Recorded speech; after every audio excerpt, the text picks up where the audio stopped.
Sports furnished by Genuine. Aztecs going tomorrow night against San Jose State at 7:30 pregame with Fletch and Jared Tolver get going at 5:30 tomorrow night. Another big matchup in college football tomorrow. Number 15th ranked USC be taking on number 7 Oregon Ducks in Austin. It'll be serve as a college football playoff eliminator in the game. In the NFL last night, Texans topped the Bills. Davis Mills 23-19. Bills sustained a couple injuries along the offensive front. The sport is furnished by Genuine.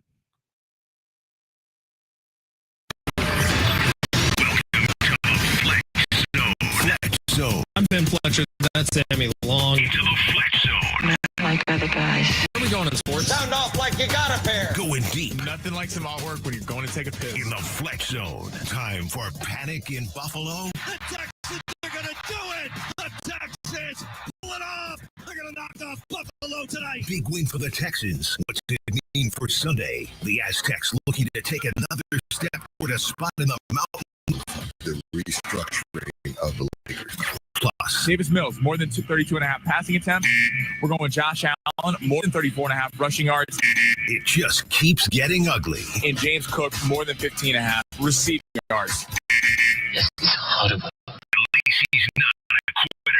Let's fire up the weekend live from the studios of San Diego Sports 760 inside the Flex Zone. Yeah, let's get it going on a Friday. What's going on, everybody? Ben Fletcher, Sammy Long with you till 2 o'clock today. John and Jim will take over then. We have a star-studded show. We have a packed show today. And, of course, we will have a 4-pack of tickets to see World San Diego. We're going to be joined by Petros, Papadakis, one of the kings of Southern California radio, as well as Steve Hartman, who is the king of Southern California radio over the last 40 years or so. So welcome in, kick the shoes off, enjoy some time, and there's no shot that Long Shots today is going to be nearly as bad as it was last night. We had a tough time last night. 0 for 3. Listen, we have a lot to pick for this weekend. I've already cooked up a big parlay. Should AI jump in and do something? No. My weekend long shots are always fire. I got a special college football, NFL, boxing parlay coming at you at 12:45. But last night was not kind to us. Last night was not kind to us. Last night was also not kind to the Buffalo Bills, which is where we're going to start the show off today because, man, the stage was set for the Buffalo Bills to really take a stranglehold on at least one of the wild card spots in the AFC. They failed to do so. They failed to do so because they allowed Josh Allen to get sacked 8 times last night in the game versus the Houston Texans. So the Texans were one of the trio of teams who were sitting at 5-5 in the AFC coming into last night's game. And you thought, man, if they could get a home win here over the Bills, it would be wildly impressive. Well, I leave last night's game thinking, man, Houston's got a really good defense. And man, the Buffalo Bills are a flawed football team here at this point in the season. Josh Allen did what he could, man, but between getting sacked 8 times, having receivers wrong the run route, which is how the final play of the game ended up being for the Buffalo Bills, it was a rough showing for a team that has Super Bowl aspirations this year. Sammy, I don't know how you feel about last night's game because this was a rare instant where you're actually rooting for the Bills to win. I jinxed them because it was the one time I'm sitting in a bar with my buddy watching the game and I'm pulling for the Buffalo Bills, which I don't think has ever happened in the history of me watching football my entire 23 years of life. And because it would have helped the Chiefs. And of course, Josh Allen and the Buffalo Bills let me down. They usually don't in the playoffs. Usually I look forward to seeing them. But in terms of this game, we're going to look back on this season in all seriousness for the Buffalo Bills. If you're a Buffalo Bills fan and go, you didn't get a receiver, there was Chris Olave available. There was Jalen Waddle that they called on, and I get that was interdivision. So if the Miami Dolphins don't want to help out the Buffalo Bills, they've dominated them forever until just a couple weeks ago. I mean, Josh Allen, James Cook cannot do this by themselves. That's what it was last night. Josh Allen is starting quarterbacks. This stat, he holds the ball the second longest of any quarterback in the league, and usually that's for rookie quarterbacks and inexperienced guys. This is not the Josh Allen's inexperience. No one's getting open. Like you feel bad for Josh Allen. He's up there by himself. Him and James Cook in the backfield. And unless they're getting a lead and are able to kind of run the clock out, listen, it was a fluky game last night. It was, you had the kickoff return touchdown, missed extra point. It kind of just, it was a fun football game, but it was a little bit of an odd football game. Right, and the missed extra point ends up being huge because instead of going for a field goal at the end of the game, the Bills are going for a touchdown at the end of the game. It's just the Bills on any given Sunday can beat anyone. Because again, I go back to this. James Cook and Josh Allen can win you any game because they could score 50 on you anytime. But when you get in the playoffs and it looks like the Bills are going to go on the road, certainly after last night, and you look at the Patriots' remaining schedule, already having a win over the Buffalo Bills, I don't believe they're going to be able to go win 3 playoff games to get to a Super Bowl with that. Khalil Shakir, that's the guy who's striking fear in defenses across the AFC. I'm sorry, I don't see it. The Bills' 2 biggest plays last night offensively, if you take the kick return out of it, was the James Cook touchdown drive or touchdown run on their first drive of the game, which went for 40-something yards and got me a bunch of fantasy points, which was great. And then the hook and lateral they had at the end of the game, which you're resorting to trickery because that's the only way anything gets done. That was on a 4th and 27, so you give them credit for it. But those are the 2 biggest plays for the Bills offensively of the night. And that's an offense that you're used to seeing tons of big plays from. And it just hasn't really been happening this year. Now, if you look at the Texans, since Davis Mills has taken over for CJ Stroud, the Texans are 3-0 all of a sudden. And the competition hasn't been what it was earlier in the season. But the Texans beat the Titans last week, the Jags 2 weeks ago, and then the Bills last night, all with Davis Mills as their starting quarterback, or he came in the middle of the Jaguars game. But man, the Houston Texans defense, we're getting into the conversation where they may be one of the best defenses in all of football this year. 100%. And you got to give Houston's front office a little bit of credit. Like, look who made big plays last night. Will Anderson, Daniil Hunter. Those 2 are superstars. That's easy to get. But look at the safeties. Kamari Lassiter. Mid-round pick out of Georgia in that defense that was stacked and had 9 guys. And then you have Kalen Bullock, a mid-round guy out of USC that was a good player. He was kind of overlooked. They pair these 2 safeties. That's a dynamic safety duo in the back end for that team. Followed with Derek Stingley. This just puts insane pressure on CJ Stroud because the defense is, you could argue, ready to go. The defense is maybe the best in the NFL. You could argue Denver. There's a couple teams you could argue, but they're certainly in the top 3. CJ Stroud, though, if he comes back and this team lays an egg, what are we going to be saying about CJ Stroud? And Davis Mills has done a pretty good job with this team, man. Davis Mills was fine last night. But I will pump the brakes on Bullock a little bit because that interception he had that sealed the game was for sure 100% a wrong route run by a receiver. He's a good player, though. He is a good player, very good. But the way that ball just kind of fell into his hands, a lot of people are clowning Josh Allen for that today. You could see where Josh Allen was throwing the football, and if you watch 2 steps before the football gets there, the receiver turns the opposite direction. I'm not dogging Josh Allen today. I want to make this. It's someone who's criticized, and it has been on the leading train of the fact that Josh Allen is a choke artist in the postseason. And I'm sorry, it's just a fact that backs it up. It's not always his fault, but it's true. Last night was not his fault. Last night was the Bills front office has failed Josh Allen so miserably this year, in the fact that they're not giving him receivers. They're trying to do what the Chiefs did, trading Tyreek Hill. The Ravens don't have great receivers. The Bills don't have great receivers. The Chiefs went through a couple years there where it was rough. I mean, Mahomes was getting sacked all the time. There's no one to throw the ball to. Josh Allen, I would be shocked if Brandon Cooks, who got released by the Saints, is not a Bill by the end of the day. Maybe. We'll see. But, man, last night has some ramifications if you look long-term, because now, after last night, the Bills are almost locked in to one of the wild card spots in the AFC playoffs. And when you look at what the Texans did, they made it a lot harder on those other teams who are hovering right around 500 in the AFC, including the Kansas City Chiefs, by the way, who with the loss this weekend of the Colts. We'll see. It's going to be a big. It's a must-win game for the Chiefs. There's no other way around it. But that can play well. The Texans feel like they may have another spot in the AFC wild card. And so let's say they get there. How far do you like the Texans? What is your ceiling for the Texans? The problem for the Texans is they will have to go on the road. If they have to go on the road to one of the cold weather places in the AFC, like Denver, like a Kansas City, which they won't be on the road in the first round, but maybe later on, that's where they're going to run into problems, because NRG Stadium, that was a great home environment last night. Like, the fans in Houston have all of a sudden had this resurgence, I think mainly because of this defense.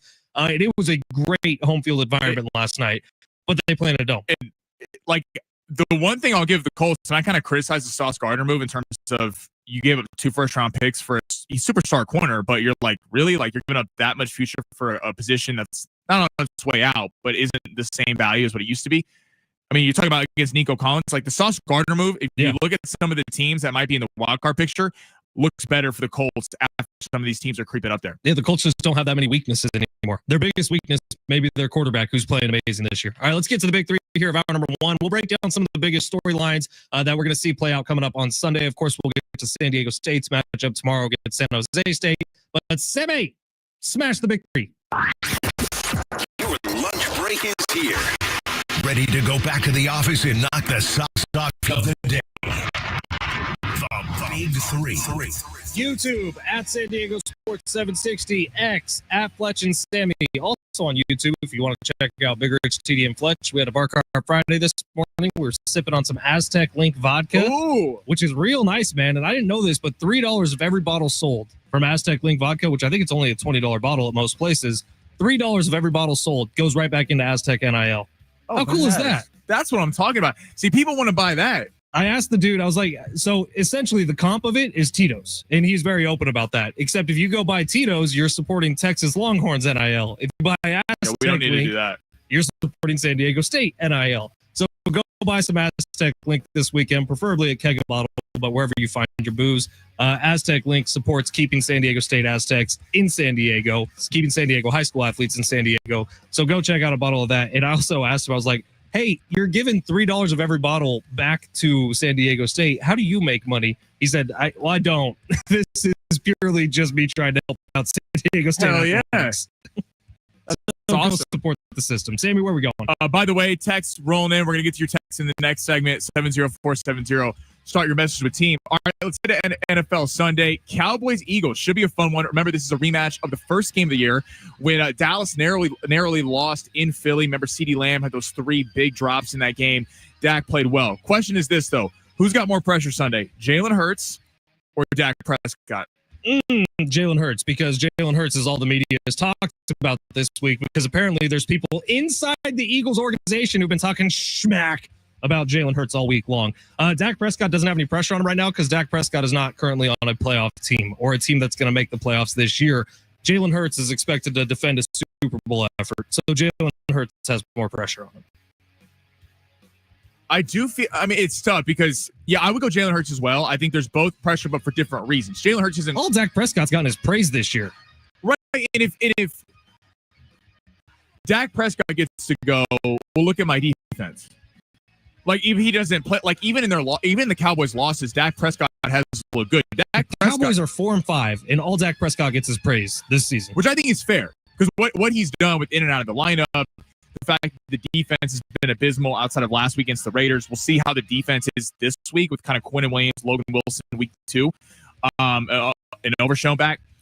But Jalen Nick Sirianni, I know this wasn't part of the question, but has more pressure than anyone. What's going to happen? Because every time this season, there has been A.J. Brown whining about targets. You've had someone complaining in the media destroying. Remember that Denver game when Denver came back? They gave Saquon Barkley like 6 carries, something like that. Every time the media criticizes this team, he switches up the game plan for next week. So A.J. Brown complains on Twitch last week. All of a sudden, they throw him the ball a gazillion times Sunday against Detroit. I'm curious. You have Jalen Hurts getting criticized by members of his team. They obviously know more about this within the locker room about who this is. It's not too hard to assume it's probably A.J. Brown, Devontae Smith. 25 tush pushes. That's what. Is Nick Sirianni going to put his quarterback in position to win and look good and shut everyone up and make the receivers happy, or is he going to run the ball against the Dallas Cowboy defense that can stop the run? I'm excited for this matchup because there's a lot on the line in this one. Let's head to one of the most talked about Browns Raider games ever.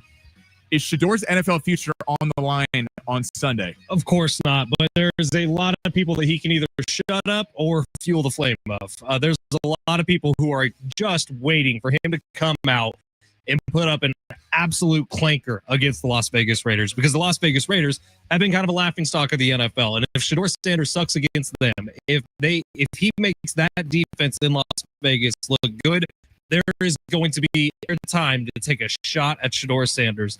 I don't want it to happen. I'm rooting for him. I really am. I want Shador to go out there and have a performance where you're like, oh, that's why every team in the NFL was silly for letting this guy fall to the 5th round. I don't know what I'm expecting out of Shador Sanders. I don't think it's going to be very good, if I'm being completely honest, but this is absolutely a game. The best possible landing spot for him to have his first career NFL spot is against the Raiders at this time in the season. Right, like outside of Max Crosby, who's scaring you on that defense? Nobody. Monday And night. by the way, the offense isn't going to score, so you're going to have every opportunity to win this game. I mean, George Pickens and CeeDee Lamb are drunk at the casino at 7 a.m. of game day, and they light that secondary up like They a Christmas probably tree. just kept the boozing going. Yeah, I mean, why not? The Raiders can't cover anybody. Shedeur Sanders, listen, rough outing last week, but again, we talked about this yesterday or the other day. It was a tough situation to be thrown into. Divisional matchup, second half of the ball game, not taking any first team reps. He did make a couple nice throws at the end of that game. Listen, we'll see if they run the ball. I bet this is gonna be a heavy Quinshon Judkins game and just kind of get him into play action where he's not making a bunch of reads.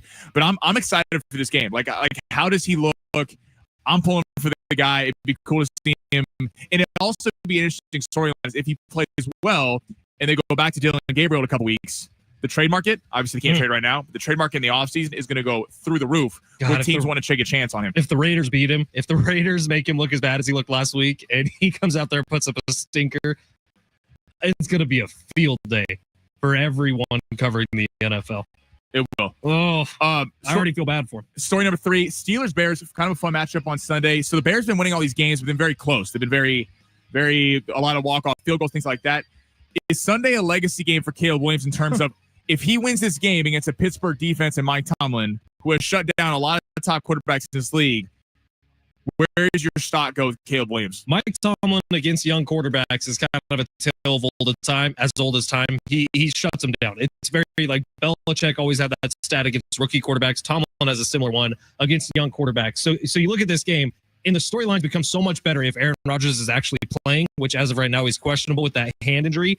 But Aaron Rodgers is the self-proclaimed owner of the Chicago Bears, and that's followed him not only from Green Bay but to New York and out of Pittsburgh. So if Aaron Rodgers is playing in this game, imagine the Chicago fan base watching Aaron Rodgers walk into Soldier Field and Caleb Williams beating him. If Aaron Rodgers is playing, I can understand the legacy game thing. If not, it's just another football game. I like that point about the storyline between that because I mean you talk about someone who owns a franchise, it's fair, and his record, it's. I mean he talks a lot. This is a career that's expanded. What is he in like year 16, year something 17? like that? So Aaron Rodgers throughout his entire career has essentially only lost to the Bears a couple of times. Like he has owned this franchise. Caleb, I'm excited to see Caleb in this offense because I've been on record. I'm a Caleb Williams fan. Playing at USC, I pull for the guy. What? Sammy likes Caleb Williams? Are you kidding me? But they're winning all these games, and I do understand the critics. Like they're not blowing these teams away. They're playing a fourth place schedule, so they're not playing the top tier competition. They haven't looked great at all times, but they are finding ways to win games. Let's see how they play, though.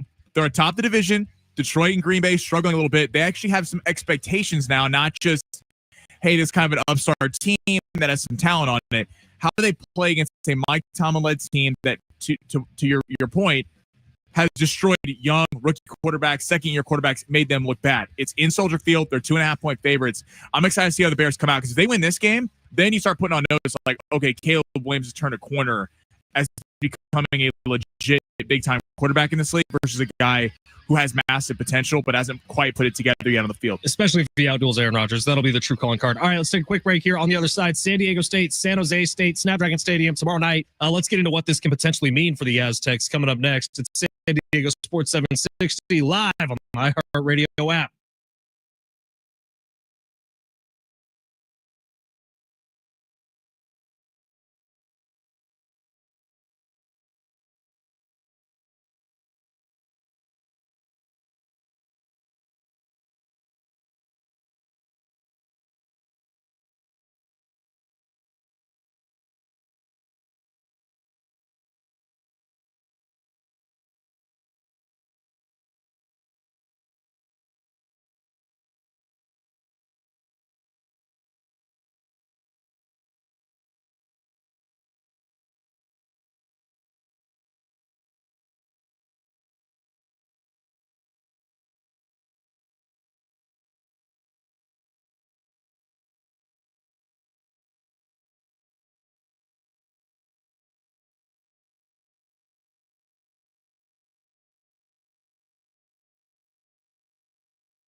its holiday efforts with one city, one table, a program supporting families across the region. During this critical time of year to kick off the campaign, SDFC is donating 18,000 meals, equivalent to a $9,000 contribution to the Jacobs and Cushman San Diego Food Bank. SDFC fans can drop off non-perishable food at the center to support the food bank's holiday food drive. Fans coming into Monday's playoff game can also donate items at any stadium entrance. For more info, go to sandiegofc.com/food drive. We got some good news on SDFC yesterday. We were chatting with Darren Smith about the team heading into Monday's matchup, and he said from his point of view and from the press conference yesterday, it looks like Chucky Lozano, Anders Dreyer are going to be full goes for Monday's match against Minnesota, which is a winner-take-all match. Kind of odd how the MLS does it, but it's like wild card round, best 2 out of 3. Divisional round, win or die. So I wonder if it's based off, because like the World Cup formula, and I know this is different because there was a best of 3 series, but it's a single elimination. I heard Tom Penn, the CEO, talking about it with John and Jim, and he said the first round, the wild card round, is literally just to Americanize it and make it a little more like stuff we're used to for the postseason. But then after that, it becomes very soft. I like that though in the 3-game sets, because you see this in the NBA and baseball and whatever. Now, there's nothing like the NFL March Madness when it's 1-game scenarios, but it is fun when you look at the NBA and MLB about how you see every game, it's like a new chapter of a story. It's like you see the adjustments made to the previous game. I think at each other multiple times. And in series, I think most of the time, maybe in every sport except maybe Major League Baseball, you end up with the best team winning. The best overall team. Like baseball, things get screwy. A pitcher gets hot. A couple of batters start hitting NHL's like that too, because the hot goalie. Right. But when it talks about, when you look at with soccer, for example, or NFL and March Madness, when you look at who ends up winning the national championship or the Super Bowl, a lot of crazy. Let's go to the text line here for just a second. We got a bunch of good ones coming in. From the 858 petition to get F1 in Las Vegas on today's long shot. Sammy, can we make that happen? See, I would add F1, but here's the thing. We're trying to win money, and I don't know enough about F1 to be giving I take the bets seriously. Now I've added a long shot. Go ahead, 858. I will say the last couple times I've been in Vegas, Uber drivers hate the fact that F1 is going to be there because it spice it every time they bring it up. Every time. 619, how scared is Sammy going to be facing that Texans defense later this season? It's a big game. It's a must-win game. We're not scared of anything, but Patrick Mahomes can figure it out. 760, Dub Bears currently have a better record than the Super Bowl favorites Buffalo Bills. LMFAO, I'm living good. Bears fan from the 760. Great to have you here, man. 615, last week got lost by 6 points in fantasy football because of Josh Allen's 6 touchdowns. And then this week, of course, he gets sacked 8 times. 760, Josh Allen at his core is what people think that Caleb Williams actually is. Mr. Run around and do a bunch of nothing. Josh Allen got cooked last night, and it's okay to say that he's been bad this year. Sammy, did you write that text? And it's really just I don't pass. Josh Allen is phenomenal. Josh Allen is unbelievable. I'm talking about when we talk about Josh Allen in terms of a great quarterback of all time, which he is. I'm sorry, I need hardware. I need wins in big games, and Josh Allen gets excuses made for him. Like, I put that firmly on the fact that Brandon Beane, the GM of the Bills, isn't getting in weapons. I mean, it's hard for me to bash Josh Allen when his number one target is Khalil Shakir, and Keon Coleman, the former second-round pick who was supposed to become the star receiver, is apparently, quotes, immature and is healthy scratches. Sure. That's fine. You can hate on Josh Allen all you want and love on Caleb. Like, Sammy is the type of guy, if you bring up Peyton and the fact that he doesn't have that many rings, you could be like, well, yeah, but he played in the same league as Tom Brady. And you could make that argument and be completely real about it. But when it comes to Josh Allen, you can't. People say that Josh Allen is more talented than Patrick Mahomes, which is, if you think that, that's fine. But if we're going to says that. A lot of people say talented that. Or athletically gifted, because he is more he's definitely more athletically gifted. But some people say at his peak, like Colin Cowherd said this week, Josh Allen is a quarterback that you would build in a lab.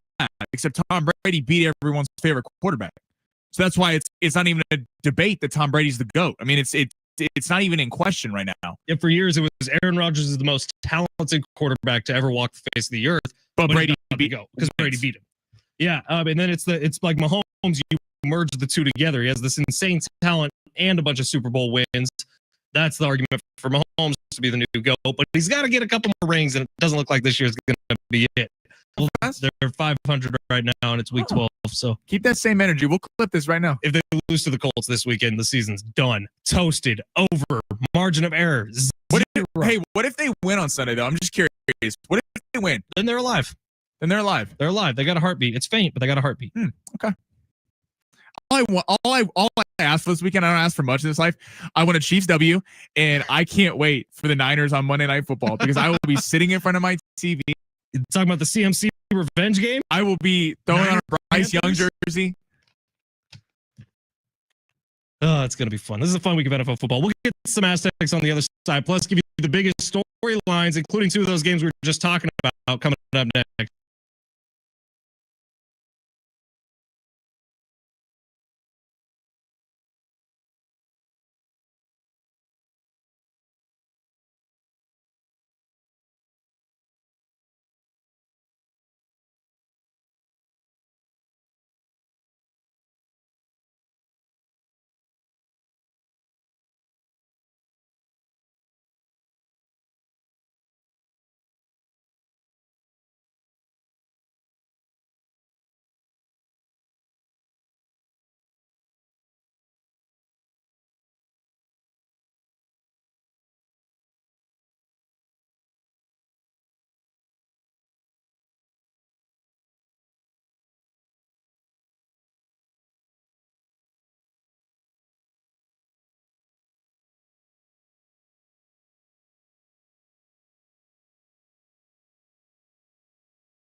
This sports sponsored by Positive Coaching Alliance. SJS taking on San Jose at 5:30. One of the big college football matchups of the day. Number 15th ranked USC. Lincoln Riley heading on up the road to Oregon in Austin at number 7 ranked.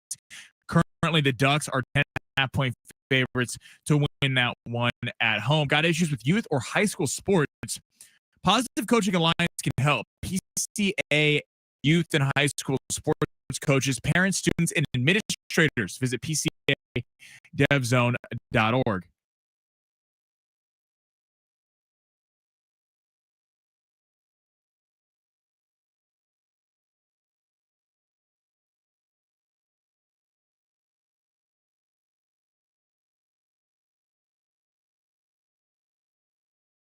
San Diego Sports 760, Ben Fletcher, Sammy along with you till 2 o'clock today. John and Jim will take over then, and San Diego Sports 760 is celebrating the season with iHeartRadio's holiday special.